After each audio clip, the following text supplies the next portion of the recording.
Good morning. कैसे हैं आप लोग? ठीक है? Yes sir. कोई दिक्कत? No sir. मजा आ रहा है? Yes sir. ऊर्जा या पहला भूगोल हम लोग पढ़ने जा रहे हैं। इसमें सबसे पहले हम लोगों ने देखा था, हम भूगोल पढ़ने जा रहे हैं और भूगोल में सबसे पहले चैप्टर से स्टार्ट कर रहे हैं। पहला चैप्टर आपका संसाधन है, ठीक। दूसरा चैप्टर भारत कृषि एवं सिंचाई, तीसरा खनिज, चौथा शक्ति के साधन भारत में। अब हम लोग देखते हैं कितने चैप्टर कर पाते हैं। बाकी हम स्टार्ट कर रहे हैं संसाधन से। उम्मीद करता हूं आप लोग सब स्वस्थ होंगे, मस्त होंगे। परंपरागत अनवीकरणीय ऊर्जा संसाधन और गैर परंपरागत। कुछ तो नवीकरणीय संसाधन परंपरागत होते हैं और कुछ गैर परंपरागत संसाधन क्या होते हैं? ऐसी चीजें जो हम यूज करते हैं, इस्तेमाल में ला सकते हैं, उनको हम संसाधन कहते हैं। परंपरागत में को हम अनवीकरणीय भी बोलते हैं, जिसको हम दोबारा इस्तेमाल कर सकते नहीं है, वो परंपरागत है। जो दोबारा इस्तेमाल में नहीं लाए जा सकते हैं, वो सीमित मात्रा में हमारे पास है। लेकिन गैर परंपरागत मतलब कि अनवीकरणीय ऊर्जा, जिसको हम नवीकरणीय ऊर्जा बोलते हैं, जिसको नवीकरणीय मतलब दोबारा रिन्यू किया जा सकता है, बार बार प्रयोग किया जा सकता है और इनकी उपलब्धता जो है बहुत असीमित मात्रा में। जैसे इसके उदाहरण देख लेते हैं, बायोगैस, सौर ऊर्जा, भूतापीय ऊर्जा और ज्वारीय ऊर्जा, जल, विद्युत, ये सारे इसके नवीकरणीय ऊर्जा के स्रोत है। माफ करिएगा, नवीकरणीय ऊर्जा के स्रोत बायोगैस, सौर ऊर्जा, भूतापीय ऊर्जा, ज्वारीय ऊर्जा, जल विद्युत। और अनवीकरणीय जिसको हम बार बार इस्तेमाल नहीं कर सकते हैं, एक बार इस्तेमाल किया तो खत्म हो गया, जैसे कोयला, पेट्रोलियम, प्राकृतिक गैस, ताप विद्युत, परमाणु ऊर्जा, रॉल गैस, ठीक है, ये सारे हो गए। अब परंपरागत अनवीकरणीय ऊर्जा। परंपरागत मतलब अनवीकरणीय ऊर्जा। इनका क्या मतलब हुआ? अनवीकरणीय ऊर्जा, ये इनकी भारत में जो क्षमता है वो लिखा हुआ है, वो हमारे लिए कोई मतलब नहीं है। कोयला, कोयला क्या है? जीवाश्म ईंधन है। इसको काला हीरा बोलते हैं, ब्लैक डायमंड। ब्लैक डायमंड किसको बोलते हैं? कोयला को। तापीय ईंधन में सर्वाधिक प्रयोग लाया जाता है। सर्वाधिक प्रयोग तापीय ईंधन में किसका लाया जाता है? कोयले 4 प्रकार के होते हैं। कितने प्रकार के? 4। एंथ्रेसाइट, बिटुमिनस, लिग्नाइट, पिट कोयला। एंथ्रेसाइट में जो होता है वो सबसे बेस्ट कोयला माना जाता है। वो भारत में कहाँ पाया जाता है? कश्मीर में पाया जाता है। इसमें 80 से 90% कार्बन होता है। उसके बाद दूसरे नंबर पे बिटुमिनस कोयला आता है, जिसमें 60 से 80% कार्बन होता है। ये एमपी, मध्य प्रदेश, उड़ीसा, छत्तीसगढ़, झारखंड में पाया जाता है। लिग्नाइट जो होता है, इसमें 40 से 60% कार्बन होता है। ये तमिलनाडु, असम, पश्चिम बंगाल, कश्मीर में पाया जाता है। और पीट कोयला जो सबसे खराब कोयला होता है, इसमें 40% से भी कम कार्बन होता है। मतलब जितना ज़्यादा कार्बन होगा उतना अच्छा कोयला होगा, ठीक है। 40% से भी कम कोयला, 1 किलो लिया तो उसमें 400 ग्राम से भी कम कोयला होगा, कार्बन होगा, उस कोयले में वो निम्न श्रेणी का कोयला माना जाता है। अब ये निकलते कहाँ से हैं? कहाँ से होते हैं? गोंडवाना क्षेत्र। भारत का 98% कोयला, जितना भारत में टोटल कोयला होता है उसका 98% केवल गोंडवाना से होता है। बिटुमिनस कोयला ज़्यादातर निकलता है झारखंड के झारिया से और पश्चिम बंगाल के रानीगंज कोयला पट्टी से। मतलब झारखंड, पश्चिम बंगाल दोनों की कोयला पट्टी है, जिसमें झारिया, रानीगंज 2 जगह महत्वपूर्ण आते हैं। टर्शियरी कोयला क्षेत्र कौन कौन से हैं? असम है, मेघालय है, अरुणाचल प्रदेश है, नागालैंड क्षेत्र है। इसमें भारत में सबसे ज़्यादा कोयला कहाँ पाया जाता है? तो झारखंड में, फिर उड़ीसा में, फिर छत्तीसगढ़ में पाया जाता है। सबसे ज़्यादा कहाँ कोयला पाया जाता है? झारखंड में, फिर उड़ीसा में, फिर छत्तीसगढ़ में। लेकिन कोयला निकाला कहाँ जाता है? जैसे यहाँ पृथ्वी के अंदर है इतना, लेकिन पृथ्वी के अंदर से निकाला कहाँ सबसे ज़्यादा जा रहा है? तो सबसे ज़्यादा निकाला जा रहा है छत्तीसगढ़ से, फिर उड़ीसा से निकाला जा रहा है, फिर निकाला जा रहा है मध्य प्रदेश से। लेकिन है कहाँ सबसे ज़्यादा? झारखंड में। निकाला सबसे ज़्यादा कहाँ जा रहा है? छत्तीसगढ़ से। मतलब जितना है उसका सारा निकाल ले रहे हैं लगभग। पेट्रोलियम क्या होता है? पेट्रोलियम मतलब कच्चा तेल। कच्चा तेल क्या होता है? इसे काला सोना बोलते हैं, ब्लैक गोल्ड। दुर्लभ होता है और बहुत उपयोगी होता है। अभी काला हीरा हमने सुना, कोयला को। काला गोल्ड किसको बोलते हैं? पेट्रोलियम को। ये कहाँ पैदा होता है, कहाँ पाया जाता है, उत्पादक कहाँ होता है इसका? मुंबई हाई, अंकलेश्वर गुजरात और डिगबोई असम में। मुंबई हाई तो आप जान रहे हैं, मुंबई से समुद्र की तरफ बढ़ते समय मुंबई हाई लगभग पड़ता है 50 नॉटिकल मील के आसपास दूर जाने पे। अंकलेश्वर गुजरात में है और डिगबोई कहाँ है? असम में। यहाँ पे पेट्रोलियम पाया जाता है। सबसे ज़्यादा उत्पादन कहाँ होता है? राजस्थान में, फिर गुजरात में, फिर असम में। अब सार्वजनिक क्षेत्र कहाँ है? गुवाहाटी, बरौली, कोयली, हल्दिया, मथुरा, दिग्बोई। यहाँ पे तेल शोधन कारखाने हैं सार्वजनिक क्षेत्र के। लेकिन संयुक्त क्षेत्र के Bina, Bharat Oman refinery limited, Oman के साथ भारत ने मिलकर बनाया है, वो बीना मध्य प्रदेश में है। और एक दूसरा भटिंडा में बनाया है। फिर निजी जो पर्सनल है, कंपनियों द्वारा जो चलाया जाता है, वो जामनगर, सेठ जामनगर और वादीनार में। जो पहला कच्चा तेल पाइपलाइन बनाया गया था वो नहर कटिया, नून माटी, बरौली से बनाया गया था। भारत का पहला तेल भंडार कहाँ पे? असम के दिग्बोई में पाया गया था। कहाँ पे? असम के दिग्बोई में पाया गया था। अब प्राकृतिक गैस क्या होता है? आपको पता है, स्वच्छ ऊर्जा का ये रास्ता है और पेट्रोलियम क्षेत्र में विद्यमान होता है। कृष्णा गोदावरी बेसिन विशाल भंडार है इसका। खंबात की खाड़ी में भी ये पाया जाता है। सबसे ज़्यादा असम में, फिर आंध्र प्रदेश, फिर गुजरात में पाया जाता है। हजीरा विजयपुर जगदीशपुर HVJ पाइपलाइन भारत की पहली क्रॉस कंट्री प्राकृतिक गैस पाइपलाइन है। ये सवाल अगर आपसे पूछा जाए कि भारत की अंतरदेशीय या विभिन्न कई देशों से गुजरने वाली पाइपलाइन कौन सी है प्राकृतिक गैस की, नेचुरल गैस की, तो वो है हजीरा विजयपुर जगदीशपुर पाइपलाइन जो है HVJ। H से हजीरा, V से विजयपुर, J से जगदीशपुर वाली है। ताप विद्युत क्या है? देश में कुल विद्युत का लगभग 60 से 65% उत्पादन जो होता है वो ताप विद्युत का किया जाता है। कोयला आधारित ताप विद्युत सर्वाधिक उत्पादित किया जाता है। ठीक है, अभी हमने देखा था जो बिजली बनाई जाती है सबसे ज़्यादा कोयले से भारत में बनाई जा रही है। स्थापित क्षमता बहुत सारी है, 54% है भारत का। शीर्ष ताप शक्ति वाले राज्य महाराष्ट्र में सबसे ज़्यादा होता है, फिर गुजरात में, फिर उत्तर प्रदेश में। ठीक है, भारत में परमाणु विद्युत गृह है। परमाणु ऊर्जा के बारे में समझ लेते हैं। नाभिकीय ऊर्जा को ही परमाणु ऊर्जा कहते हैं। नाभिकीय ऊर्जा को ही परमाणु ऊर्जा कहते हैं। क्या कहते हैं? देखिए, अणु शक्ति वाले खनिज कौन कौन से हैं? मेटल ऑफ होप बोलते हैं यूरेनियम को। यूरेनियम, थोरियम, मोनोजाइट और बेरिलियम, ये 4 ऐसे हैं। यूरेनियम आपको याद रखना है जिससे न्यूक्लियर रिएक्टर्स काम करते हैं। थोरियम सबसे ज़्यादा केरल में पाया जाता है और मेटल ऑफ होप किसको बोलते हैं? यूरेनियम को बोलते हैं। उत्तर प्रदेश में यूरेनियम ललितपुर जिले में पाया जाता है। ललितपुर, झांसी के पास एक जिला है ललितपुर, वहाँ पे उत्तर प्रदेश में यूरेनियम पाया जाता है। भारत में परमाणु ऊर्जा के जनक कौन है? डॉक्टर होमी जहांगीर भाभा। ये सवाल आपसे पूछा जा सकता है, भारत में परमाणु ऊर्जा के जनक कौन है? डॉक्टर होमी जहांगीर भाभा। डॉक्टर होमी जहांगीर भाभा। स्थापित उत्पादन क्षमता बहुत सारी है भारत में। और कहाँ कहाँ पे है ये ताप वाले परमाणु गृह?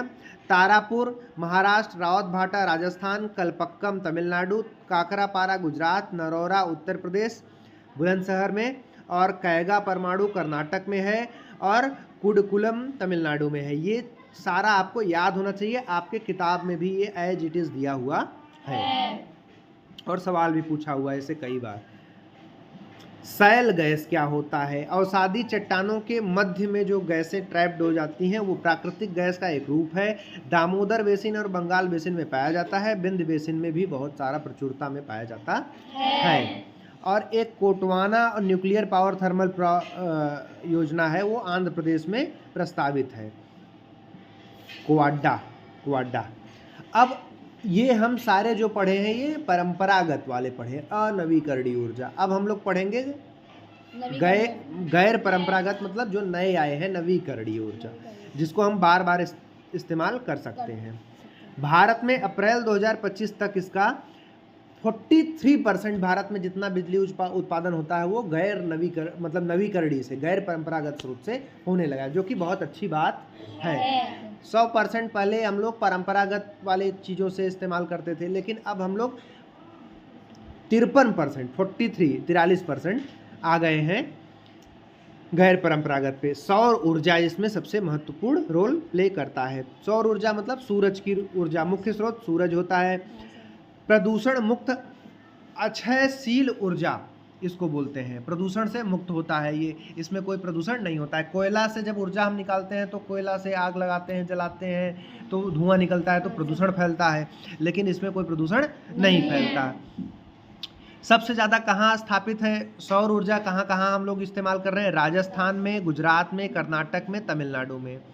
और राजस्थान एक आइडियल स्टेट के रूप में, एक आदर्श राज्य के रूप में इसमें स्थापित किया जा रहा है, विकसित किया जा रहा है।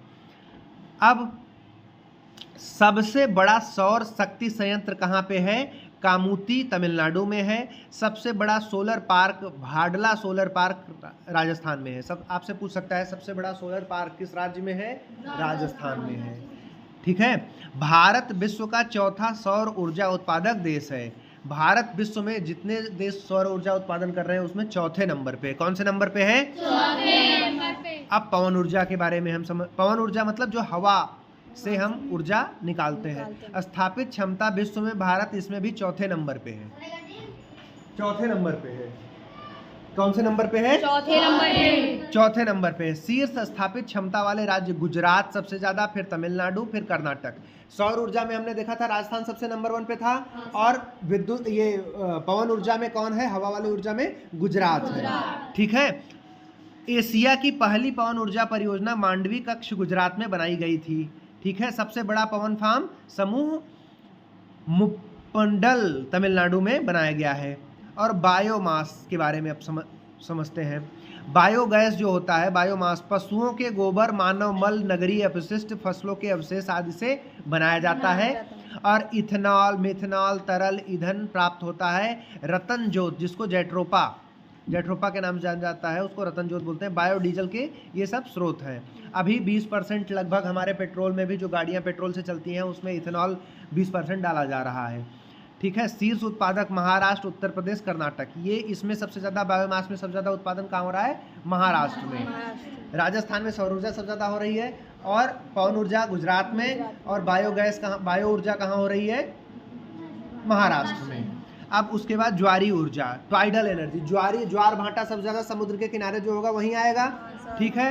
तट रेखा के सहारे 40,000 मेगावाट विद्युत उत्पादन की संभावना है। खंबात की खाड़ी, कच्छ की खाड़ी, हुबली की एस्चुअरी, सुंदरबन क्षेत्र, ये सारे क्षेत्र इसके लिए सबसे उपयुक्त हैं। ये चैप्टर आपका फिनिश हो गया। यही सारा आपसे जानकारी पूछेगा। अब इसके बाद हम लोग कृषि, दूसरा पाठ जो है, इस पाठ में जो हम लोगों ने सीखा, पढ़ा, समझा है, इसमें पढ़ने से हमें 2 चैप्टर हमारे क्लियर हो गए हैं। कौन कौन से चैप्टर क्लियर हो गए हैं? पहला चैप्टर संसाधन, और तीसरा चैप्टर हमारा, चौथा चैप्टर जो हमारा है शक्ति के साधन। शक्ति के साधन, परंपरागत ऊर्जा, गैर परंपरागत, आप देख लीजिए सारा। ये सारा जो आप लोग पाठ में पढ़ेंगे वो सारा हमने अभी क्लियर करा दिया। ये देखिए लिस्ट पूरी, तारापुर, रावत भाटा, कलपक्कम, नरोरा, काकरापारा, कैगा, कुंडलकुलम, थोरियम, यूरेनियम सारा दिया हुआ है। राजस्थान में यूरेनियम का भंडार है, यहाँ भंडार है। ये सारी चीज़ें आपको दी हुई हैं, और मैंने अपडेटेड डेटा, आपके किताब में डेटा 2022, 21, 20, 22, 24 का दिया हुआ है, हमने सब 2025 के डेटा के साथ आपका संपन्न करा दिया। अब 2 पाठ हमारे पूरे हो गए। अब हम लोग पढ़ेंगे दूसरा चैप्टर, कौन सा? कृषि एवं सिंचाई। ठीक है। अब कौन सा चैप्टर पढ़ेंगे? कृषि एवं सिंचाई। अब देखिए कृषि भारत में क्या, कृषि का क्या हाल है। कृषि भारत में जितना भारत का क्षेत्रफल है उसमें 51% क्षेत्रफल कृषि का है। 51% क्षेत्रफल किसका है? कृषि का है। कृषि, पशुपालन। कृषि भारत का कुल 51% है, आधे से थोड़ा सा अधिक 1% मान लो। ठीक है। कृषि में सबसे ज़्यादा राज्य विशेष, कृषि जो है वो संविधान में राज्य का विषय है। संविधान की 7वीं अनुसूची में इसका उल्लेख मिलता है। और कृषि जलवायु क्षेत्र 15 योजना आयोग द्वारा निर्धारित किए गए हैं। कितने जलवायु क्षेत्र में निर्धारित किया गया है कृषि को? 15। ये किसने किया था? योजना आयोग ने किया था। अब योजना आयोग खत्म हो गया, नीति आयोग आ गया है। कृषि के कई प्रकार हैं, जिसमें से सबसे पहले निर्वाह कृषि और वाणिज्यिक कृषि। निर्वाह कृषि से आपका तात्पर्य समझ में आ रहा होगा कि जीवन जीना, निर्वाह करना, मतलब जिससे हम अपना गल्ला पानी निकाल लें, साल भर का अपने खाने भर का निकाल लें, तो उसको निर्वाह कृषि, वो कृषि निर्वाह कृषि। जिसमें बेचने के लिए हम निकालें तो वो वाणिज्यिक कृषि होगी। वाणिज्यिक मतलब कमर्शियल क्रॉप, एग्रीकल्चर। अब निर्वाह कृषि क्या होती है? निर्वाह में आदिम निर्वाह कृषि, गहन निर्वाह कृषि दो तरीके की होती है। स्थानांतरित कृषि, खानाबदोश, घुमंतु कृषि होती है दो तरीके से। एक तो कुछ लोग जो एक जगह सेटल होकर गांव में रह करके अपने खेत परमानेंट हो गए, उसी खेत में अपना खेती करते हैं। कुछ लोग ऐसे भी होते हैं जो घूमते फिरते रहते हैं, जहां खाली ज़मीन मिली वहां पे पेड़ मतलब फसल लगा दी और वहां पे 2-3 साल बोया जोता खाया पिया, फिर वहां से आग लगा के फिर उसको सब चल गए अगली जगह, जंगल विचरण कर रहे हैं। ऐसे भी जीवन जीते थे पहले, हम लोग भी ऐसे जीते थे, लेकिन हम लोग 25-30 साल से धीरे धीरे सेटल्ड हो गए हैं। तो अब 25-30 साल, सॉरी नहीं, 25-30 हज़ार साल, 25-30 साल से नहीं। तो ऐसा अभी भी, लेकिन कुछ ऐसी ट्राइबल कम्युनिटीज़ हैं, जनजातियां हैं, जो इस तरीके से जीवन जीती हैं। अब प्रमुख स्थानांतरित कृषियाँ कौन कौन सी हैं हम देख लेते हैं इसे। जिसको मध्य प्रदेश में बेवर दहिया के नाम से जाना जाता है, कुरुआ कृषि झारखंड में, पोमाडारी उड़ीसा में, तालरे राजस्थान में, खील हिमाचल क्षेत्र में, दीपा छत्तीसगढ़ में, पेंडा या पोंडू आंध्र प्रदेश में, कुमारी पश्चिमी घाट में इनको नाम दिया जाता है। और पूर्वी भारत में झूम कृषि के नाम से जाना जाता है। वाणिज्यिक कृषि क्या होती है? वाणिज्यिक कृषि में जो हम मिश्रित कृषि मतलब खेती भी करते हैं, पशुपालन भी करते हैं, रोपड़ या बागवानी भी करते हैं, वो सारी कृषि के अंदर ही वाणिज्यिक कृषि या कमर्शियल क्रॉप्स में, कमर्शियल एग्रीकल्चर में आ जाएगा। एकल फसल भूमि का बड़ा भाग चाय, कॉफ़ी, जूट, कपास, गन्ना लगा देते हैं। एक सारे अपने खेतों में गन्ना लगा दिया, ठीक है, तो अब गेहूं, चावल ये सब तो पैदा होगा नहीं भाई, गन्ना में तो गन्ना ही पैदा होगा। गन्ना आप क्या करोगे? खाओगे तो है नहीं, सारा गन्ना आपको बेचना पड़ेगा, बेच के आप पैसा पाओगे, पैसे से आप अपने लिए अनाज खरीद के खाओगे। तो ये जो काम हुआ, ये आपका कौन सा काम हुआ? ये वाणिज्यिक कृषि कहलाई। कौन सी कृषि? वाणिज्यिक कृषि। और कुछ लोग करते हैं क्या? खेती करते हैं, जैसे 2, 5, 10 बीघे खेत है तो खेती किए, और खेती के साथ साथ 4-5 गाय भैंस बकरी पाल लिए, उसका दूध बेच रहे हैं, उसका गोबर बेच रहे हैं, या भेड़ पाल लिए। तो इस तरीके से उनका दोनों काम कर रहे हैं, मतलब पशुपालन भी कर रहे हैं, कृषि का काम भी कर रहे हैं, तो ये भी कृषि काम में आएगा। और पूर्णतः कार्बनिक ऑर्गेनिक स्टेट भारत का या विश्व का सबसे पहला कार्बनिक राज्य कौन सा बन गया है? सिक्किम। कार्बनिक राज्य का मतलब है कि, ऑर्गेनिक स्टेट का मतलब है कि वहाँ पे जो खेती हो रही है उस खेती में जैविक चीज़ों का इस्तेमाल हो रहा है, ऑर्गेनिक चीज़ फार्मिंग हो रही है, मतलब फर्टिलाइजर, यूरिया, पेस्टिसाइड इन सब का इस्तेमाल नहीं हो रहा है। वहाँ पे शुद्ध और जो चीज़ें अच्छे से इजीली डाइजेस्ट हो जाएंगी या इजीली पर्यावरण को नुकसान नहीं पहुंचाएंगी, उनका इस्तेमाल हो रहा है फसलों को उगाने के लिए कृषि में। दूसरा जैविक कृषि एक होती है जिसको ऑर्गेनिक फार्मिंग बोलते हैं। इसमें कोई भी रासायनिक केमिकल का छिड़काव नहीं होता है, केमिकल का प्रयोग नहीं किया जाता है। इसको शून्य रसायन कृषि भी कहते हैं। फर्टिलाइज़र का प्रयोग की जगह नहीं, फर्टिलाइज़र के रूप में गोबर की खाद का प्रयोग किया जाता है इसको। और zero budget natural farming ZBNF कहते हैं। जीरो बजट, किसी भी प्रकार के रासायनिक खाद और कीटनाशक का प्रयोग न किया जाए तो उसको हम ऑर्गेनिक या जैविक कृषि कहते हैं। इसको जीरो बजट नेचुरल फार्मिंग भी कहते हैं। जीरो बजट मतलब कि आप अपने पशु रख लिए, सारे पशुओं का जो गोबर हो रहा है वो खेत में डाल रहा हो सुबह, और वो 6 महीने, 8 महीने, 4 महीने में आपका पूरा खेत भर जाएगा। फिर उसको जुताई करा के उसमें डलवा दो, फिर कोई आपको यूरिया, पोटास, डाई ये सब डालने की ज़रूरत नहीं पड़ेगी।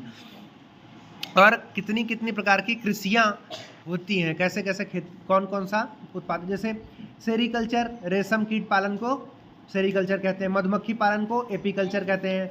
मत्स्य मछली पालन को पिसीकल्चर। केचुआ पालन को वर्मीकल्चर। फलों का उत्पादन पॉमीकल्चर। फूलों का उत्पादन फ्लोरीकल्चर। अंगूर का विटीकल्चर। सब्जियों का उत्पादन ओलेरीकल्चर। बागवानी हॉर्टिकल्चर। हवा में पौधों को उगाना क्या होता है? एरोपोनिक्स होता है। जल में पौधों को उगाना मृदा रहित कृषि, मतलब उसमें मिट्टी नहीं, केवल पानी रहेगा। बॉटल में पानी भर दो और उसी में पेड़ डाल दो, बीज डाल दो, उगाए, मिट्टी का इस्तेमाल नहीं होगा, तो उसको हाइड्रोपोनिक्स कहते हैं। और हवा में एरोपोनिक्स और पानी में एड्रोपोनिक्स, हाइड्रोपोनिक्स। वन्य पादपों का अध्ययन क्या कहलाता है? विसीकल्चर, सिल्वीकल्चर। फसल चक्र क्या होता है? Crop rotation.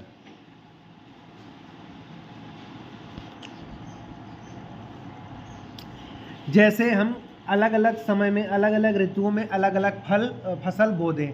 जैसे रबी की फसल में कौन कौन सी फसलें आती हैं? गेहूं, जौ, चना, मटर, सरसों, आलू, मसूर। ये कब बोई जाती हैं? अक्टूबर नवंबर में बोई जाती हैं, अप्रैल मई में काट ली जाती हैं। ये शीत ऋतु में बोई जाती हैं, ठंडी के मौसम में। ऐसे रबी ये ग्रीष्म ऋतु की फसलें होती हैं, गर्मियों में बोई जाती हैं। चावल, ज्वार, बाजरा, मक्का, तिल, मूंगफली, कपास, सोयाबीन जून जुलाई में बोई जाती हैं और सितंबर अक्टूबर में काट ली जाती हैं। ठीक है। जायद फसलें शीत और ग्रीष्म ऋतु के मध्यम में बोई जाती हैं, उसी समय। तरबूज, खरबूज, खीरा, ककड़ी, भिंडी मार्च अप्रैल में बोई जाती हैं, जून जुलाई में काट ली जाती हैं। तो इनको क्रॉप रोटेशन के माध्यम से हम समझ सकते हैं। ये देखो क्रॉप रोटेशन का चित्र बना हुआ है। ये गाजर, ओनियन, ये फल कुछ, ये मटर है, ये टमाटर, आलू है, ये फूल गोभी और ये कुछ है। इस तरीके से हम अलग अलग सीजन में अलग अलग चीज़ें बो सकते हैं। भारत में कौन कौन सी चीज़ें ज़्यादातर बोई जाती हैं और उगाई जाती हैं, ये पढ़ें। धान, सबसे ज़्यादा धान बोया जाता है। ये हाँ बेटा, नहीं, सबसे ज़्यादा धान बोया जाता है। धान इंडो चाइना में सबसे पहले बोया गया था और उष्णार्ध जलवायु में पाया जाता है। ये इसके लिए 20 से 27 डिग्री का टेम्परेचर चाहिए होता है। 20 से 27 डिग्री का टेम्परेचर। वर्षा 150 सेंटीमीटर की चाहिए होती है। मिट्टी चिकनी व जलोढ़ मिट्टी। कैसी मिट्टी में होगा? चिकनी और जलोढ़ मिट्टी में। और कौन कौन सी प्रमुख धान मतलब चावल, धान से ही चावल निकलता है। औस, अमन, बोरो, ये इसकी अच्छी प्रजातियां मानी जाती हैं। बाजरा का जन्म कहाँ हुआ? अफ्रीका में हुआ। 30 से 35 डिग्री का टेम्परेचर चाहिए होता है। ये वर्षा 50 से 75 सेंटीमीटर। कौन सी जलवायु? उष्णकटिबंधीय जलवायु चाहिए। मिट्टी बलुई मिट्टी चाहिए। गेहूं का जन्म कहाँ हुआ? मध्य एशिया में हुआ। इसको समशीतोष्ण जलवायु चाहिए, मतलब थोड़ी ठंडी और थोड़ा सा पानी गर्मी वाला। ठीक है। इसको तापमान 15 से 25 डिग्री चाहिए, ज़्यादा ठंडी भी नहीं, ज़्यादा गर्मी भी नहीं। और वर्षा कितनी चाहिए? 50 से 75 सेंटीमीटर। मिट्टी दोमट और जलोढ़ मिट्टी चाहिए होती है। और जौ पहले देख लेते हैं। जौ कहाँ पाया जाएगा? जौ का जन्म जो हुआ था वो चीन में हुआ था। कहाँ हुआ था? चीन में। और ये 10 से 18 डिग्री तापमान में उगता है। जलवायु समशीतोष्ण, वही गेहूं वाली, गेहूं के साथ ही जौ होता है। तो 50 से 75 सेंटीमीटर वर्षा चाहिए होगी। बलुई मिट्टी में होगा, जलोढ़ बलुई मिट्टी। और ज्वार का जन्म कहाँ हुआ था? भारत में। ज्वार का जन्म कहाँ हुआ? भारत में। जलवायु उष्णकटिबंधीय चाहिए। तापमान 27 से 32 डिग्री टेम्परेचर के मध्य चाहिए तापमान, मतलब कि गेहूं और चावल से भी ज़्यादा तापमान चाहिए ज्वार को। हमारे यहाँ गर्मी पड़ती है खूब। और 30 से 100 सेंटीमीटर की वर्षा चाहिए। और ये कौन सी मिट्टी में होगा? दोमट मिट्टी में होगा। मक्का कहाँ पाया गया? सबसे पहले कहाँ पैदा हुआ था? मध्य अफ्रीका में हुआ था। मिट्टी कौन सी चाहिए? दोमट। वर्षा 40 से 60 से 120 सेंटीमीटर वर्षा चाहिए। और तापमान 21 से 27 के मध्य चाहिए। उपोष्ण कटिबंधीय, मतलब मक्का और आप देखो तो धान का लगभग सेम चाहिए, जलवायु कंडीशन सेम है। इसके अलावा यही सबसे हमारी प्रमुख फसलें क्या हैं? गेहूं, धान, बाजरा, ज्वार, जौ, मक्का, यही सब बोते हैं कि कुछ और बोते हैं? कुछ और भी बोते हैं। हाँ, क्या बोलते हैं? देखो, कपास बोते हैं, जूट भी बोते हैं, चाय, कॉफ़ी, मोटे अनाज, फलीदार अनाज, ये सब भी बोए जाते हैं। हैं। अब देखो कपास, कपास कौन सी मिट्टी में होता है? काली मिट्टी। कपास कौन सी मिट्टी में होगा? काली मिट्टी। कपास काली मिट्टी में, सिल्वर फाइबर इसको कहते हैं। और इसको 210 पाला मुक्त दिवस चाहिए होते हैं। और जूट, जूट कहाँ उत्पादन में प्रथम भारत है। जूट सबसे ज़्यादा कहाँ होता है, किस देश में? भारत में। ठीक है। और इसको गोल्डन फाइबर के नाम से जाना जाता है, गोल्डन फाइबर। चाय के लिए अम्लीय मिट्टी चाहिए, अम्लीय मृदा चाहिए, और इसका सबसे ज़्यादा उत्पादन चीन में होता है, फिर भारत में। भारत में भी कहाँ सबसे ज़्यादा उत्पादन होता है? असम में। चाय हम सबसे ज़्यादा पैदा भी करते हैं, पैदावार भी चाय की सबसे ज़्यादा है, और चाय पीते भी हमारे देश में सबसे ज़्यादा है। जितना पैदा करते हैं उतना सब पी जाते हैं, बेच कम पाते हैं हम चाय। और एक ओलोंग है, चाय का एक प्रकार है। सवाल आ सकता है ओलोंग क्या है, तो चाय का एक प्रकार। कटोरा, कॉफ़ी कहाँ पे है? ब्राज़ील में सबसे पहले हुआ था, और भारत में सबसे ज़्यादा कर्नाटक में पैदा होता है। इसकी अरेबिका, लिस्बिस्का, रोबस्टा, आईएएस में भी इस पे सवाल आया हुआ है। कौन सी बेहतर कॉफ़ी होती है? अरेबिका, लिस्बिस्टा, रोबस्टा कहाँ पैदा होते हैं? बाबा बूदन की पहाड़ियाँ हैं कर्नाटक में, वहाँ पे होता है। माना यह जाता है कि बाबा बूदन थे एक, वो गए थे, जा रहे थे मक्का मदीना दर्शन करने के लिए। तो उस रास्ते में उनको कहीं से कॉफ़ी का पेड़ मिला था, तो वो आए, जहाँ पहाड़ी पे रहते थे वहाँ छींट दिया, होने लगा धीरे धीरे वहाँ से, उस पहाड़ी का नाम ही बाबा बूदन की पहाड़ी। वहाँ सबसे ज़्यादा क्या होता है? कॉफ़ी होती है। वहाँ से कॉफ़ी लाके पिया जाता है। कॉफ़ी और चाय में अंतर यह है कि कॉफ़ी में कैफीन की मात्रा ज़्यादा होती है, चाय में कैफीन की मात्रा थोड़ी कम होती है। चाय और कॉफ़ी दोनों में अगर दूध और चीनी डाल दिया जाए तो हमें नुकसान करता है, ठीक है। अदरवाइज कैफीन अगर हमारे शरीर में जाता है तो हमें नींद कम आती है, हमारा शरीर जो होता है वो सतर्क हो जाता है। जैसे सुबह 3 बजे आप उठ जाइए, 4 बजे उठ जाइए, तो आप कॉफ़ी पी लीजिए, बिना दूध वाली, बिना चीनी वाली। पानी गर्म करिए और उसमें थोड़ी सी कॉफ़ी डाल दीजिए और पी लीजिए। कड़वी आएगी, लेकिन आप अगर पीने लगे तो आपका शरीर थोड़ा अलर्ट हो जाएगा, नींद नहीं आएगी, ठीक है। कॉफ़ी पीने से नींद नहीं आती। ब्लैक कॉफ़ी पीजिए, बिना दूध बिना चीनी की। बिना दूध बिना चीनी की चाय भी पिएंगे तो आपका शरीर थोड़ा सा अलर्ट हो जाएगा। जैसे ही चाय कॉफ़ी में दूध मिला दिया जाता है वो नुकसान करने लगता है, और चीनी तो हमेशा हर रूप में हमें नुकसान करता है। पहले के लोग ज़्यादा जीते थे, ज़्यादा अच्छा जीवन जीते थे, क्यों? क्योंकि वो चीनी नहीं खाते थे, गुड़ खाते थे। गुड़ खाने से हमें फास्फोरस मिलता है, हमारे शरीर को ज़रूरत होती है। चीनी हमारे शरीर को थोड़ा ज़्यादा नुकसान करती है। थोड़ी बहुत चीनी अगर हम पी रहे हैं तो कोई दिक्कत नहीं है। खाने पीने में जैसे आप थोड़ा देर तक अगर अपना रोटी अगर लो, खाली रोटी, थोड़े देर तक उसको चेव करो, चबाओ 2-4 मिनट तक, तो उसमें से ही मिठास आने लगती है, मीठी लगने लगती है। क्यों? उसमें ग्लाइकोटीन होता है, वो प्रोटीन हमें मिठास, ज़्यादा चबाने से वो प्रोटीन उसमें से निकलने लगता है और वो प्रोटीन हमें मीठा लगता है। तो मीठा तो हमारे शरीर में गेहूं खा के भी जा रहा है, रोटी खा के भी जा रहा है। बात समझ में आ रही है? इसलिए मोटे अनाज में क्या आता है, ये बहुत महत्वपूर्ण है इस समय दुनिया में। मोटे अनाज पे कॉफ़ी के लिए लेटेराइट मिट्टी की ज़रूरत होती है। बाबा बूदन की पहाड़ी कर्नाटक में सबसे ज़्यादा पाया जाता है। अब मोटे अनाज कौन कौन से होते हैं? मोटे अनाज पे इस समय यूनाइटेड नेशंस में मोदी जी जब से बोल के आए हैं तो परीक्षा में ज़्यादा सवाल पूछे जा रहे हैं। ज्वार, बाजरा, रागी, जिसमें फाइबर ज़्यादा होते हैं, वो मोटे अनाज में आते हैं। पहले हमारे यहाँ ये ज़्यादा खाया जाता था, इसलिए लोग ज़्यादा ताकतवर, तंदुरुस्त रहते थे। अब लोगों को पेट साफ नहीं होता, दिक्कत होती है, वो फाइबर कम खाते हैं, इसलिए ऐसा दिक्कत होता है। हम फल खाने के बजाय फल का जूस पी लेते हैं। जूस फ़ायदा उतना नहीं करता जितना फल खाना फ़ायदा करता है। अगर आप संतरा पी लो, संतरे का जूस पियो, तो उतना फ़ायदा नहीं करेगा जितना फ़ायदा संतरा खाने से करेगा। संतरा खट्टा होता है तो उसमें कौन सा विटामिन होगा? सी। विटामिन सी होगा।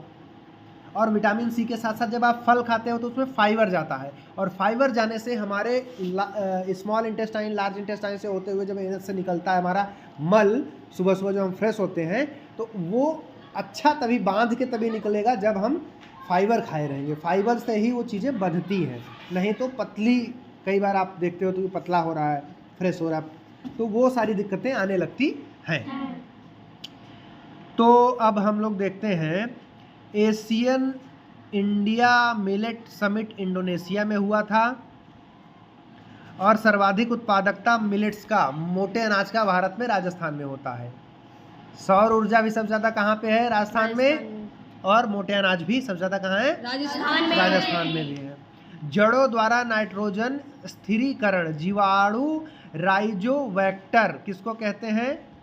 फलीदार फल वहीं होते हैं जहां इस तरीके की चीज़ें होती हैं। NPR माइक्रो न्यूट्रिएंट्स चाहिए होते हैं, नाइट्रोजन, फास्फोरस और आर से क्या होता है ये सर्च करना पड़ेगा, ये आप लोग सर्च करके कमेंट बॉक्स में बताइए। अब दालें भी हमारे लिए बहुत आवश्यक होती हैं। दाल में सबसे ज़्यादा क्या पाया जाता है? जो लोग शाकाहारी हैं, जो मांस, मदिरा, अंडा नहीं खाते हैं, उनके लिए प्रोटीन का सबसे बड़ा साधन क्या है? सबसे बड़ा दालें। दाल खानी चाहिए। अब दाल देखिए कौन कौन सी दाल, कैसी कैसी दालें होती हैं। सबसे ज़्यादा अरहर की दाल का जन्म कहाँ हुआ? भारत में। उष्ण और उपोष्ण कटिबंधीय जलवायु चाहिए, 30 से 35 डिग्री टेम्परेचर चाहिए, वर्षा 75 से 100 डिग्री सेंटीमीटर चाहिए, पानी, बारिश, मिट्टी बलुई चाहिए। उड़द की दाल खाई है? भारत में ये पैदा होती है, इसका जन्म हुआ था। 20 से 35 डिग्री टेम्परेचर चाहिए, बलुई और काली मिट्टी में ये पैदा होती है, जलवायु उष्ण आर्द्र चाहिए, और 75 से 100 सेंटीमीटर की वर्षा चाहिए। चने की दाल, चना कहाँ सबसे पहले हुआ था? इसका जन्म दक्षिण पूर्व यूरोप में हुआ था। उपोष्ण जलवायु चाहिए, 60 से 100 सेंटीमीटर की वर्षा चाहिए, 15 से 30 डिग्री टेम्परेचर का तापमान चाहिए, दोमट मिट्टी चाहिए। मटर का जन्म भूमध्य सागरीय क्षेत्र में हुआ था, इक्वेटर के आसपास। समशीतोष्ण जलवायु चाहिए, 15 से 25 डिग्री सेंटीग्रेड का वो चाहिए तापमान, 60 से 75 सेंटीमीटर की वर्षा चाहिए, बलुई मिट्टी चाहिए। जन्म स्थान मूंग, चना और मूंग भिगो के सुबह स्प्राउट्स खाते हैं, जो अंकुरित चने, अंकुरित मूंग, वो बड़ा फायदा करता है। तो उसका जन्म भारत में हुआ था। जलवायु आर्द्र है, तापमान 25 से 35 डिग्री सेंटीग्रेड, वर्षा चाहिए 60 से 75 सेंटीमीटर, मिट्टी दोमट मिट्टी में पाया जाता है। मसूर की दाल भी होती है। मसूर की दाल का जन्म स्थान चीन में है, और जलवायु समशीतोष्ण है, तापमान 18 से 30 डिग्री सेंटीग्रेड, वर्षा 60 से 100 सेंटीमीटर, दोमट मिट्टी में ये सब ज़्यादा होता है। और कृषि से संबंधित कुछ क्रांतियों के बारे में हम पढ़ लेते हैं, जैसे हरित क्रांति। हरित क्रांति के बारे में आपने सुना होगा, हमारे से पढ़ा होगा। हरित क्रांति शब्द विलियम गॉर्ड ने प्रयोग किया था सबसे पहले, और विश्व में हरित क्रांति के जनक नॉर्मन बोरलॉग को माना जाता है। भारत में हरित क्रांति का जनक MS स्वामीनाथन को माना जाता है, जिसका 1-2 साल पहले ही अभी निधन हो गया है। ठीक है, MS स्वामीनाथन, नाम तो सुना है आप लोगों ने। और PL 480 US से आयात होता था पहले गेहूं। ये सबसे पहले मैक्सिको में हरित क्रांति आई थी। HYV high yield varieties seeds बनाए गए थे। ऐसे उसको क्या बोलते हैं, जो खेत में डाला जाता है जिससे कि बीज, हाँ सॉरी बीज, वेरी गुड, थैंक यू। तो बीज जो होता है उसको ऐसा बीज बनाया गया कि एक बीज से बहुत सारा अनाज निकले, और बहुत क्वालिटी वाला निकले। उसमें बहुत सारे कीट पतंग जो लगते हैं वो उसको हार बना कर पाएँ, उसको काट ना पाएँ, नहीं तो कोई कीड़ा लग जाएगा तो खोखला कर देगा, तो उसमें से फसल ही नहीं होगी। तो इसको 2 फेज में भारत में किया गया, 1960 से फिर 1970 में।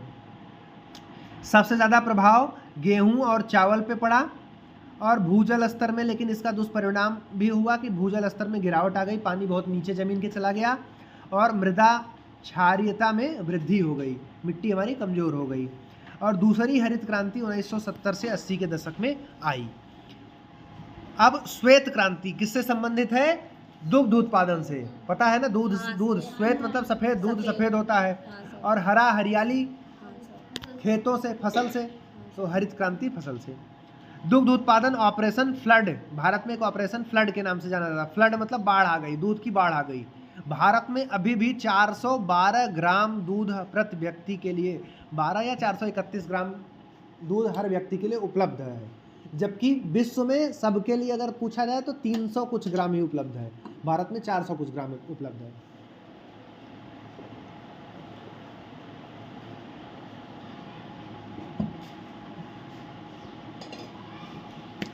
भारत में हरित क्रांति के जनक कौन है? डॉक्टर स्वामीनाथन।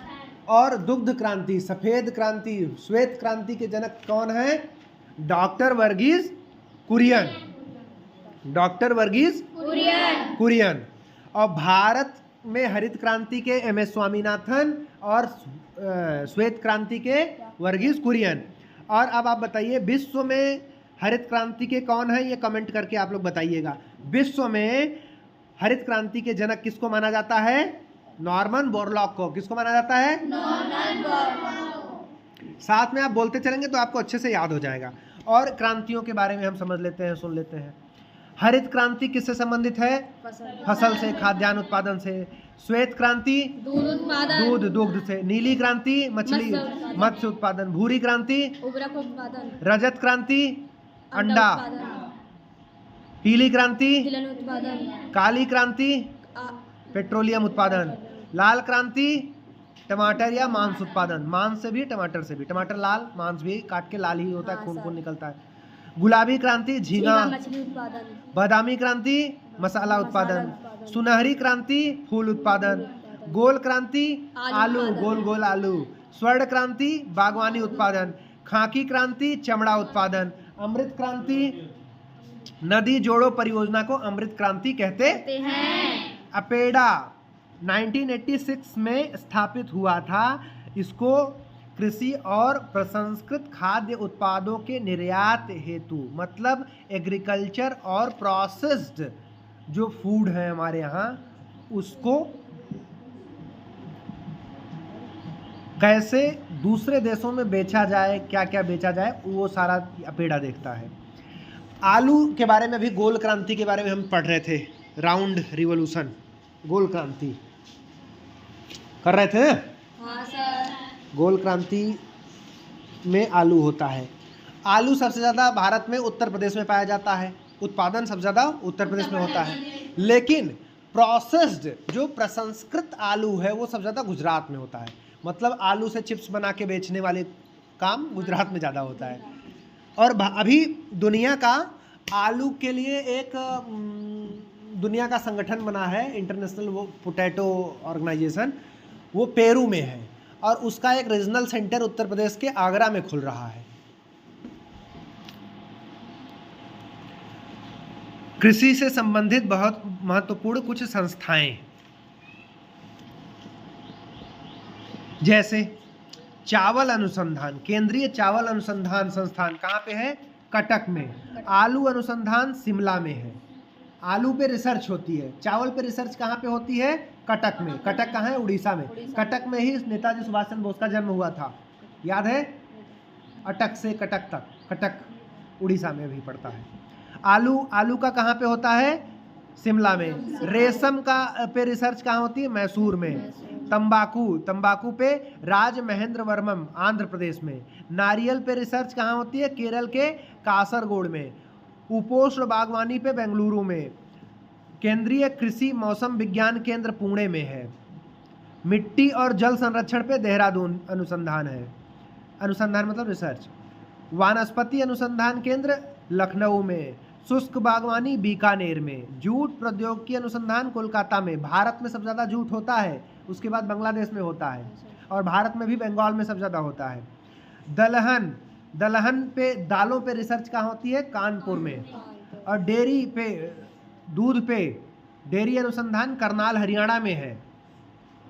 और गन्ना पे रिसर्च कहाँ? लखनऊ में होती है।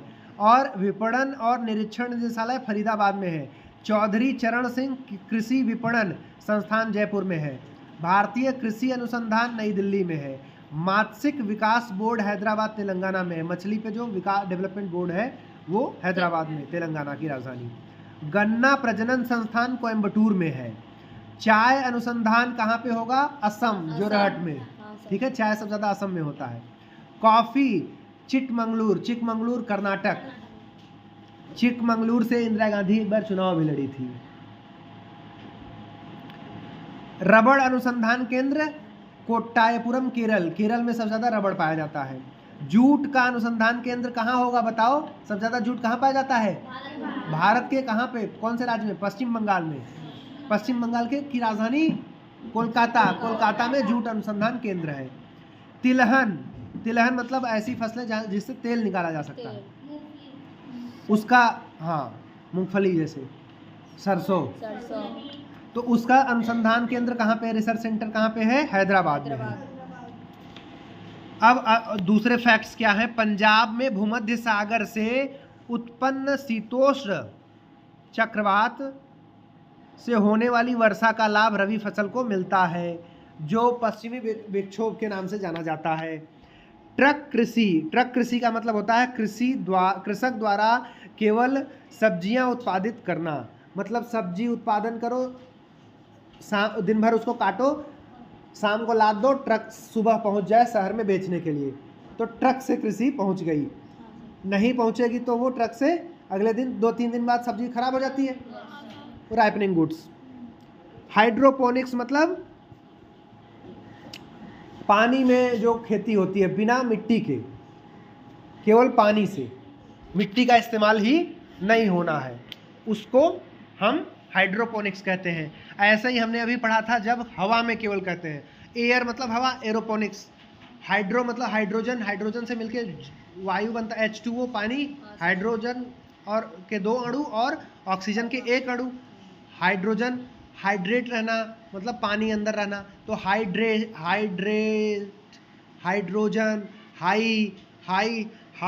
हाइड्रोपोनिक। समझ में आया? हाई वर्ड जहाँ जहाँ आ जाएगा आपको पानी से उसको रिलेट कर लेना है, और जहाँ एयर आ जाएगा उसको हवा से। एरोप्लेन, एयर, एरोप्लेन हवा में उड़ता है। एरोपोनिक्स मतलब हवा में खेती, न पानी जल मतलब मिट्टी नहीं चाहिए, न पानी चाहिए, कुछ नहीं चाहिए। लैंड सीलिंग, भूमि स्वामी की समानता को कम करना लैंड सीलिंग का दायित्व है अधिनियम। राष्ट्रीय किसान आयोग बनाया गया भारत में 2004 में, और इसके पहले अध्यक्ष एम एस स्वामीनाथन थे। एम एस स्वामीनाथन वही एम एस स्वामीनाथन जो भारत में कृषि हरित क्रांति के जनक हैं। विश्व में हरित क्रांति का जनक कौन है? कमेंट करके आप बताइए। मुख्यालय राष्ट्रीय किसान आयोग का कहाँ पे है? नई दिल्ली। अब बहुत सारे प्रमुख बोर्ड बनाए गए हैं। मसाला बोर्ड, कहाँ मसाले सबसे ज़्यादा? केरल में पाए जाते हैं, तो कोच्चि में बनाया गया मसाला बोर्ड। चाय बोर्ड कहाँ बनाया गया? कोलकाता में। कॉफ़ी बोर्ड बेंगलुरु में। तंबाकू बोर्ड गुंटूर आंध्र प्रदेश में। रबड़ बोर्ड कोट्टायम केरल में। भारतीय अंगूर प्रसंस्करण बोर्ड पुणे में। भारतीय मांस एवं पॉटरी बोर्ड दिल्ली में।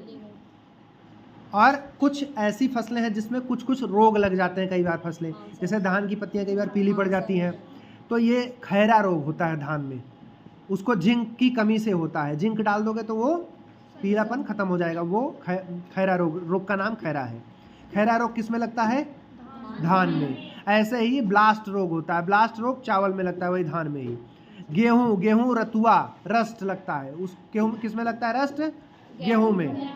और लाल रेड रॉट, लाल विगलन गन्ना में लगता है, लाल लाल हो जाता है ना गन्ना, ऐसे चूसो तो कई बार लाल लाल ऐसे लगता है, वो उसको बोलते हैं लाल विगलन, रेड रॉट। ठीक है। उकठा रोग किस में होता है? चने में, विल्टिंग बोलते हैं। तना विगलन, स्टेम रॉट अरहर में होता है। मक्का व्हाइट बर्ड किस में होता है? मक्के में। अगर हम खेती किसानी की बात कर रहे हैं तो खेती किसानी में सबसे ज़्यादा काम क्या आता है? पानी, सिंचाई। पानी का संसाधन अच्छा रहेगा तो हम लोग, इसी बात पे पानी पी लूँ। Thank you.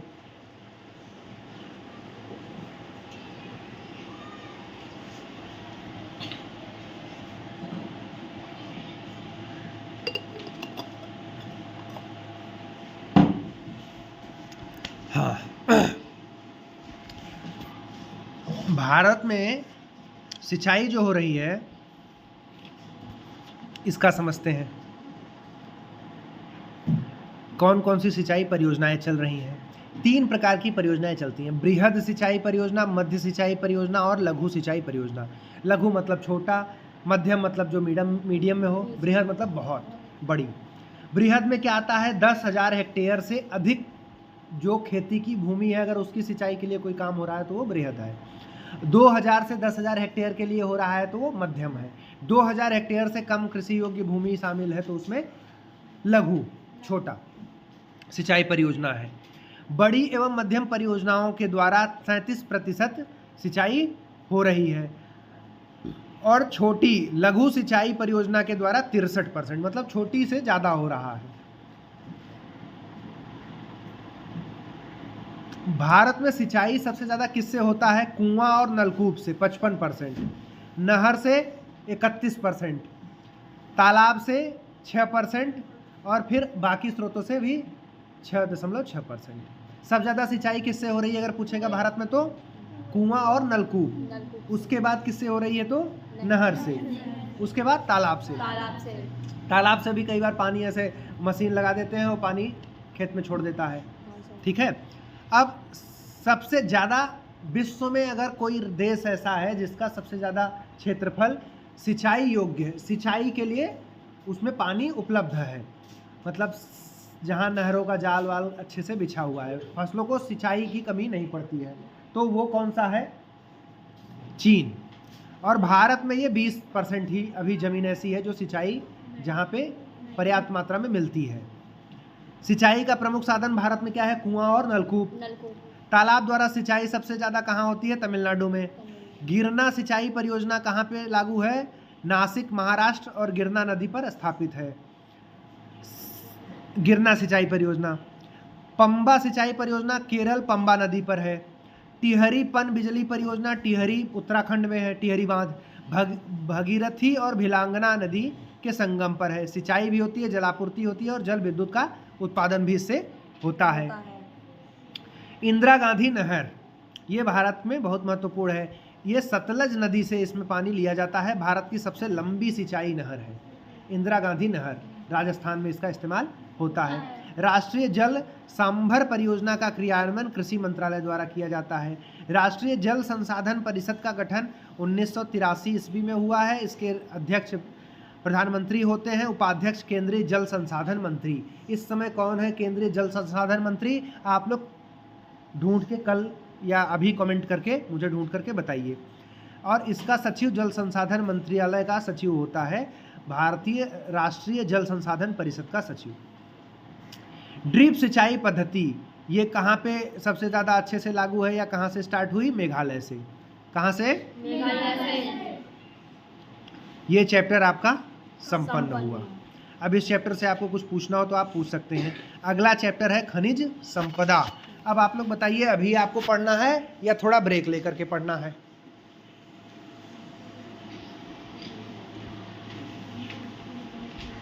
जल्दी बताइए, फिर उस हिसाब से मैं करूं। ब्रेक? ठीक। खनिज संपदा जो चैप्टर है वो हम लोग करेंगे। खनिज संसाधन, खनिज का वर्गीकरण, धात्विक अधात्विक, दो तरीके से किया जा सकता है, धात्विक और अधात्विक। लौह धात्विक में दो होते हैं, लौह और अलौह धातु। लौह और अलौह। लौह में क्या होता है? लौह अयस्क, manganese, chromium, nickel, tungsten, cobalt. अलौह में तांबा, सीसा, जस्ता, एल्यूमिनियम, टीन, बॉक्साइड, ये सारे होते हैं। उसके बाद अधात्विक में क्या होता है? खनिज, ईंधन, प्राकृतिक, जैविक और अधात्विक। एक तो धात्विक, अधात्विक में दो, एक प्राकृतिक जैविक और एक अधात्विक खनिज। प्राकृतिक में कोयला, तेल, प्राकृतिक गैस, जीवाश्म ईंधन। अधात्विक में हीरा, संगमरमर, अभ्रक, चूना, पत्थर, ग्रेनाइट, ग्रेफाइट, जिप्सम, गंधक, ये सारे होते हैं इत्यादि। अयस्क क्या होता है आपको पता है? धातुओं में जो अशुद्धि मिली होती है तब वो अयस्क कहलाता है। अशुद्धि को बाहर कर देते हैं तो वो धातु हो जाता है।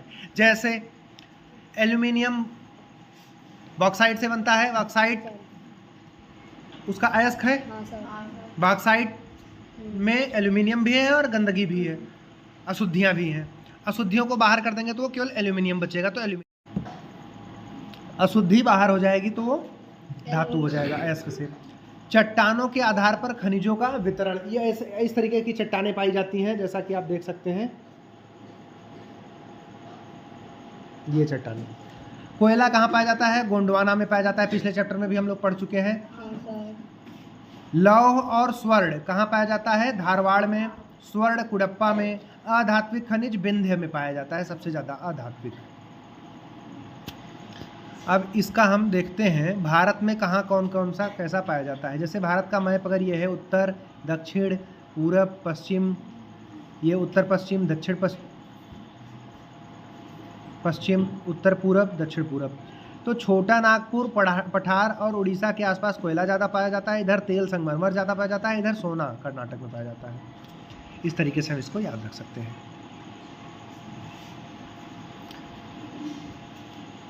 प्रमुख खनिज कौन कौन से हमारे प्रमुख खनिज हैं?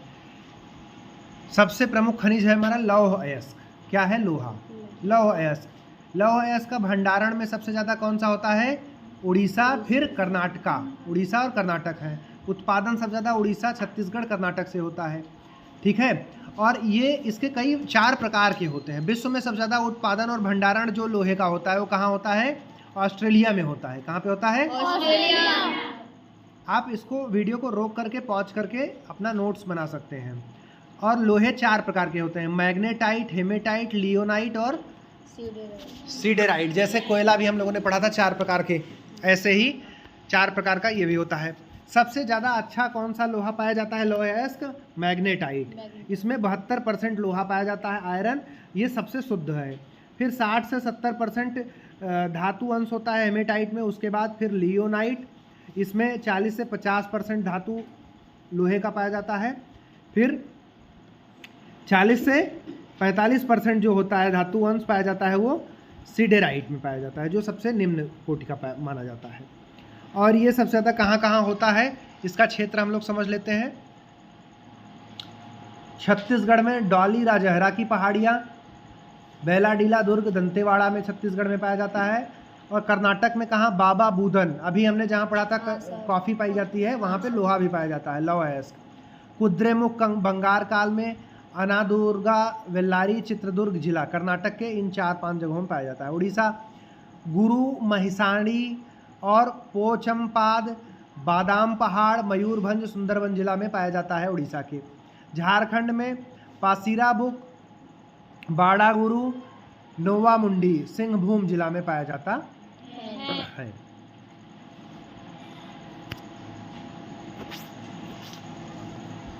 अब इसके बाद हम लोग पढ़ेंगे मैग्नीज। क्या पढ़ेंगे? मैग्नीज। मैग्नीज सबसे ज़्यादा कहाँ पाया जाता है? उड़ीसा में, फिर कर्नाटक में, कर्नाटक के शिमोगा में, फिर मध्य प्रदेश में। क्षेत्र कौन कौन से हैं? केंदुझार, बोनाई, कालाहांडी, सुंदरगढ़। और उत्पादन, ये भंडारण का था। उत्पादन मध्य प्रदेश, महाराष्ट्र, उड़ीसा। क्षेत्र जमरपानी, टिटोड़ी, पूर्णिया, बालाघाट जिला में। और देश में सबसे ज़्यादा किस देश में उत्पादन होता है? तो दक्षिण अफ्रीका में होता है। ठीक है। तांबा, तांबे का सबसे ज़्यादा भंडारण कहाँ पे होता है? राजस्थान, मध्य प्रदेश, झारखंड में। ताज़ा जो आंकड़ा है। और उत्पादन मध्य प्रदेश, राजस्थान, झारखंड में उत्पादन होता है। ठीक है। मध्य प्रदेश में कहाँ पे? हाँ, मध्य प्रदेश में मलाजखंड, बालाघाट जिले में तांबा की खुली खदान है। राजस्थान के खेतड़ी, सिंघना, खोदवीरा, बगोनी, झुंझुनू और अलवर जिले में। झारखंड में मेसाबानी, राखा, पाठरगोंडा में। अब बॉक्साइट के बारे में। एल्यूमिनियम का ऑक्साइड होता है, लाल रंग का पत्थर होता है जिसको बॉक्साइट कहते हैं। इसका सबसे ज़्यादा भंडार कहाँ पे है? गिनी में और भारत में सबसे ज़्यादा भंडार कहाँ पे है? उड़ीसा में। उत्पादन सबसे ज़्यादा ऑस्ट्रेलिया में होता है, लोहे का भी ऑस्ट्रेलिया में और बॉक्साइट का भी, लेकिन भारत में सबसे ज़्यादा उड़ीसा में और उत्पादन भी उड़ीसा में ही सबसे ज़्यादा होता है। उड़ीसा में कहाँ कहाँ पाया जाता है? बोलांगिरी में, पंचतमाली पहाड़ियाँ कोरापुट में, कालाहांडी में। मध्य प्रदेश के अमरकंटक मांडला में, अमरकंटक शहडोल में, कटनी में भी, लोहरदगा में भी, झारखंड के लोहरदगा, पलामू और रांची में भी ये पाया जाता है। प्रमुख संस्थान और मुख्यालय इससे इनसे संबंधित, नालको भुवनेश्वर में है, बालको नई दिल्ली में, हिंडाल्को मुंबई में है, वेदांता मुंबई में है। अभ्रक क्या होता है? माइका, ये इंसुलेटर के रूप में विद्युत रोधी का काम करता है। माइका इलेक्ट्रिक और इलेक्ट्रॉनिक इंडस्ट्री में इसका खूब इस्तेमाल होता है। सबसे ज़्यादा ये आंध्र में पाया जाता है, फिर राजस्थान, फिर उड़ीसा में, लेकिन उत्पादकता इसकी आंध्र प्रदेश में सबसे ज़्यादा है, फिर राजस्थान में है। ठीक है। झारखंड का कोडरमा, गया, हजारीबाग क्षेत्र अभ्रक उत्पादक हेतु बहुत महत्वपूर्ण है। हीरा, हीरा सबसे ज़्यादा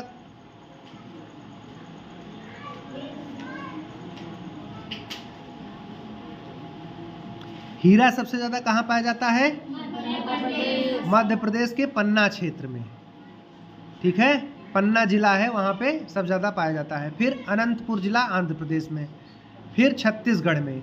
तो एमपी के पन्ना जिला में पाया जाता है, फिर अनंतपुर जिला आंध्र प्रदेश, फिर छत्तीसगढ़। आपको पन्ना याद रखना है बस। पन्ना जिला में अगर पूछा जाए भारत में हीरा कहाँ पाया जाता है तो कहाँ करोगे? मध्य प्रदेश के पन्ना जिले में। ठीक है। और एकमात्र हीरा उत्पादक राज्य है मध्य प्रदेश भारत में, और विश्व में सबसे ज़्यादा पन्ना रूस में सबसे ज़्यादा क्या पाया जाता है? हीरा सबसे ज़्यादा कहाँ पाया जाता है? रूस में। भंडारण भी वहाँ सबसे ज़्यादा है और उत्पादन भी सबसे ज़्यादा है। हीरा ये जो पहना है, ये जो ऊपर लगा है हीरे के नग, डायमंड, तो ये सबसे ज़्यादा कहाँ पाया जाता है? रूस में। और ये भारत में कहाँ पाया जाता है? पन्ना में।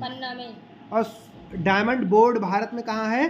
सूरत में। लार्जेस्ट वर्किंग स्पेस सबसे ज़्यादा सूरत में है। निकाला पन्ना से मध्य प्रदेश से जाता है, उसे फिर सूरत ले जाया जाता है, वहाँ काट छांट के इसको बना के फिर बेचा जाता है। चांदी सबसे ज़्यादा कहाँ पाई जाती है? राजस्थान में। राजस्थान में भी कहाँ? जावर खदान और सिंदसर खुर्द खदान में। व्हाइट गोल्ड कहते हैं लिथियम को। लिथियम को क्या कहते हैं? ये विश्व में सबसे ज़्यादा चिली में पाया जाता है और उत्पादन इसका सबसे ज़्यादा ऑस्ट्रेलिया में होता है। सोना, सोना कर्नाटक में सबसे ज़्यादा भंडारण है, और उसके बाद राजस्थान,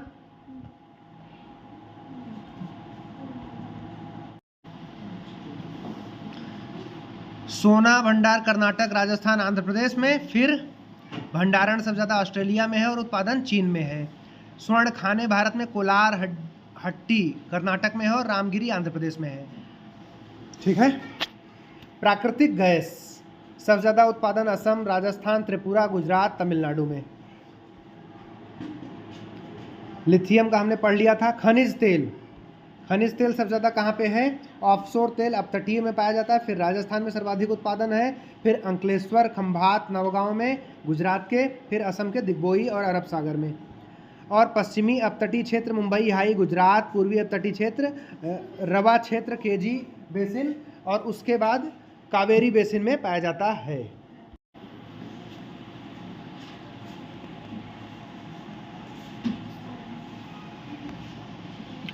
कोयला, कोयला को काला सोना कहते हैं, अभी हमने पढ़ा भी था, ब्लैक गोल्ड। और 4 प्रकार के होते हैं, एंथ्रेसाइट, बिटुमिनस, लिग्नाइट, पीट, ये हम लोगों ने देख लिया था। सबसे ज़्यादा एंथ्रेसाइट जम्मू कश्मीर में, बिटुमिनस भारत में सबसे ज़्यादा कौन सा प्रकार का कोयला पाया जाता है अगर पूछेगा तो बिटुमिनस। किस प्रकार का कोयला भारत में सबसे ज़्यादा पाया जाता है तो बिटुमिनस, जो कि दूसरे नंबर पे है, सबसे अच्छा नहीं है, दूसरे नंबर पे है। और लिग्नाइट सबसे ज़्यादा तमिलनाडु में पाया जाता है। लिग्नाइट कोयला निम्न कोटि एवं आर्द्रता के आधार के साथ युक्त होता है। उत्पादन सबसे ज़्यादा छत्तीसगढ़, उड़ीसा, मध्य प्रदेश। विश्व में सबसे ज़्यादा उत्पादन चीन में होता है। भंडारण कहाँ पे है? झारखंड, उड़ीसा, छत्तीसगढ़। और विश्व में अमेरिका में सबसे ज़्यादा कोयला पाया जाता है। झारखंड में कौन कौन सा क्षेत्र है ये देख लेते हैं। झारिया, करणपुर, बोकारो, चंद्रपुर, गिरिडीह, राजमहल, जम्मू कश्मीर में कालाकोड और नीचा होम, राजस्थान में पनाला, गुजरात में उमरसार, माकूम, असम में नवेली, तमिलनाडु में नामचिक, नामफुक, अरुणाचल में बरकला, केरल में, उड़ीसा झारसुगड़ा और तालचर उड़ीसा में, और छत्तीसगढ़ में हसदेव, कोरबा, मांड रायगढ़ में। और जो प्रमुख अन्य तथ्य हैं वो भी हम देख लेते हैं। Hirakud captive thermal power plant Orissa में है, क्रस्ट एल्यूमिनिया से जुड़ा हुआ है। दामोदर घाटी में गोंडवाना कोयला क्षेत्र पाया जाता है, कोयला भंडार में सर्वाधिक है दामोदर घाटी। सोन नदी घाटी और महानदी में भी कोयला भंडार है। परमाणु ऊर्जा संयंत्र काकरापारा गुजरात, तारापुर महाराष्ट्र, ये तो अभी हम लोगों ने देखा ही था सारा पिछले चैप्टर में। हजीरा, विजयपुर, जगदीशपुर वाला जो गैस पाइपलाइन था जो अलग अलग देशों से अफगानिस्तान, ईरान, पाकिस्तान फिर इंडिया में आया था, और ये 1986 में इसका गेल द्वारा स्टार्ट हुआ था। कौन कौन से राज्य से गुजरता है? गुजरात, राजस्थान, मध्य प्रदेश, उत्तर प्रदेश, हरियाणा, दिल्ली। यूरेनियम उत्पादक प्रमुख राज्य भारत में कौन कौन से हैं? झारखंड, आंध्र प्रदेश, राजस्थान।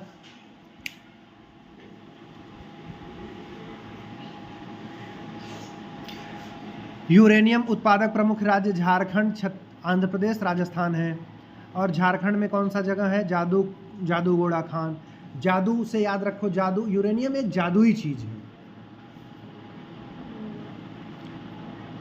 तुमाकपल्ले विश्व में सर्वाधिक यूरेनियम भंडारों में से एक है। ये तुमाकपल्ले जो आंध्र प्रदेश में है भारत के। सबसे बड़ा बिटुमिनस क्षेत्र झारिया झारखंड में है। केरल की रेत में पाया जाने वाला प्रमुख खनिज क्या है? थोरियम। पलक्कड़ और कोल्लम में मोनाजाइट पाया जाता है। अब प्रमुख संस्थान, उसके मुख्यालय। भारतीय खान ब्यूरो। भारतीय खान ब्यूरो कहाँ है? नागपुर में। तेल प्राकृतिक गैस आयोग देहरादून में है। खनिज अन्वेषण निगम लिमिटेड कहाँ पे है? नागपुर में। राष्ट्रीय खनिज विकास निगम हैदराबाद में। जियोलॉजिकल सर्वे ऑफ इंडिया कहाँ पे है? कोलकाता में। ये सवाल भी पूछा जा सकता है। हो गया, इसी के साथ आपका ये चैप्टर भी संपन्न हुआ। अब आप लोग ये बताइए आपको क्लास कैसी लगी, कितना मज़ा आया, कितना नहीं मज़ा आया। बाकी आप लोग का टेस्ट जो होगा वो भी डिस्कस किया जाएगा। धीरे धीरे अब हम लोग NMS की क्लासेस इसी तरीके से कंडक्ट कराएंगे और आपको आगे की पढ़ाई इसी तरीके से आपको मिलती रहेगी। समय का अभाव है इसलिए मैं कोई और क्लास 8 बजे वाली क्लास या कोई और प्रॉमिस नहीं कर रहा हूँ कि करूँगा मैं, लेकिन हाँ ये वाला आपका काम मैं चलाता रहूँगा मोर और लेस। जितना कोशिश करता हूँ, जितना हो पाएगा उतना मैक्सिमम चलाऊँगा। जो नहीं हो पाएगा वो आप लोग देख लीजिएगा।